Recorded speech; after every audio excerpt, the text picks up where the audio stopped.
Xi Jinping Jungo Tayvanni birleştirishni o'ttirib qo'ydi. Sayyanvan bir davlatda ikki xil tuzum siyosatini mutlaq qabul qilmaymiz dedi. Mavzuli xabar 1-yanvar 3-kuni Jungo nazari to'g'ri betida e'lon qilindi. Xabar mundaq boshlandi. Xi Jinpingning nutqi oxirlashgandan keyin Junxomingo hukumatining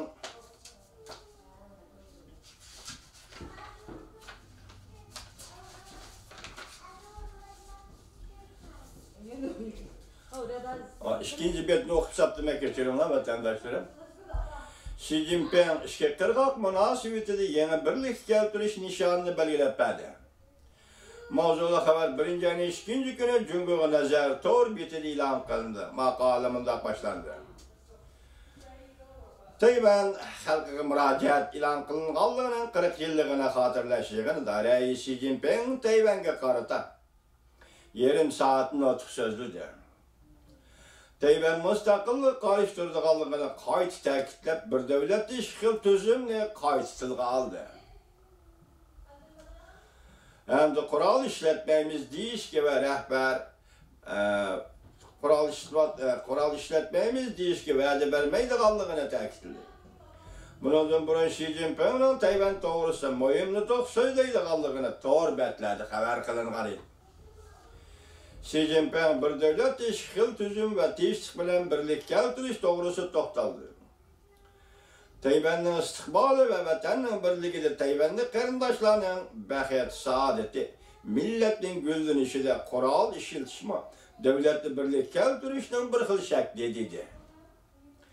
Tuzumning o'xshash bo'lmasligi birlik keltirish to'sqinlik paydo qilmaydi. Bo'lgunchilik ham bahona bo'la olmaydi. Bir davlatda ikki xil tuzum Tayvanning hozirgi olti e'tibori berganlik bo'lib, Tayvanlik qarindoshlarning baxt saodatini qo'g'diganlik bo'lib hisoblanadi. Qanday birlik keltirish kerak? Xi Jinping birlik keltirishdan 5 nuqtalik siyosatini bayon qildi. Birinchi, qo'lni-qo'lga tutishib, milliy gullanishni ilgari surish. Tinch yo'l bilan birlik keltirish nishonini ishga oshirish. İkinci, Tayvan'da bir davlatda ikki xil tuzum loyihasi bo'yicha birlik keltirishga izlanib, tinchlik bilan birlik keltirish amaliyotini beyitishimiz kerak. Uchinchi, bir jungo prinsipi chin turib, tinchlik bilan birlik keltirishning istiqbolini qo'g'dishimiz kerak.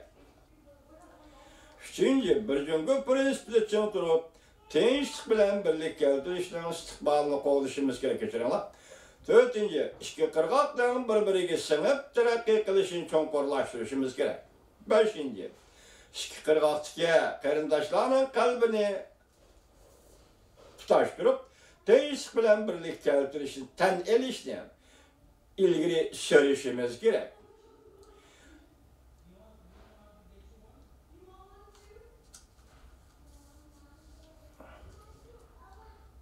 Prezident Sayyanvan nima deydi? Bundan ko'rib baqaylik. Xi Jinping Jungo Tayvanni birlik keltirishni tilga oldi. Sayyanvan bir davlatda ikki xil tuzumni mutlaq qabul qilmaymiz dedi. Tayvanning prezidenti Sayyanvan bir davlatda ikki xil tuzumni mutlaq qabul qilmaymiz dedi. Xi Jinping Jungo Tayvanni birlashtirishni o'ttirib qo'ydi. Sayyanvan bir davlatda ikki xil tuzum siyosatini mutlaq qabul qilmaymiz dedi. Mavzuli xabar 1-yanvar 3-kuni Jungo nazari to'g'ri betida e'lon qilindi. Xabar mundaq boshlandi. Xi Jinpingning nutqi oxirlashgandan keyin Junxomingo hukumatining prezidenti Sayyanvan prezident mahkamasi muxbirlar yig'ini chaqirib mundaq ko'rsatdi. Tayvan azaldan 92-yillik o'rtaq tonishni qabul qilgan emas. Çünki sebep şu ki biz ortak tanışını ameliyatı Jungo'nun bir Jungo, bir devlet ikki xil tuzum siyasi buludu. Biz bunda siyasette kabul kılmayız. Bu yerde kayıt şer'ileymen ki Tayvan bir devlet ikki xil tuzumunu mutlak kabul kılmaydı. Mutlak köp sandıkı Tayvanlikler bir devlet ikki xil tuzumga karşı durdu. Bu hem bizden Tayvan'ın ortak tanışımızdır. Prezident Sayyanvan mundaq ko'rsatdi. Biz suhbatlashishni xohlaymiz, lekin demokratik bir davlat sifatida ikki qirg'oq o'rtasida siyosiy suhbatga berib chetilganligi, maslahat va suhbatlarda Tayvan xalqining huquq berishi va nazoratidan o'tishimiz lozim. Balki ikki qirg'oq o'rtasida hukumat bilan hukumat suhbatli shaklida elib berishimiz lozim.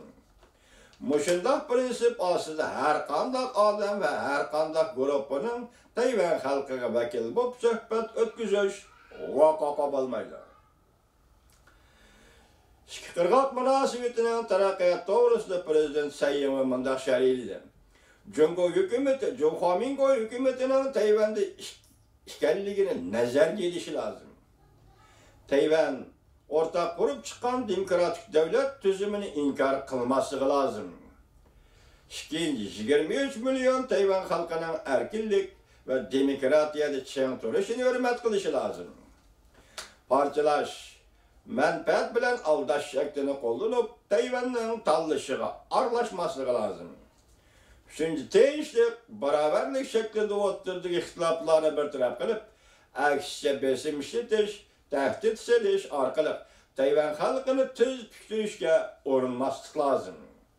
To'rtinchi, hukumat bilan hukumat huquq birlik kelgan va umumiy huquq operatori bir yerga kelib suhbatlashish kerakki, xalq huquq bermagan, nazorat qilmagan siyosiy suhbat demokratik holda o'tkazilgan suhbat deb atalmaydi.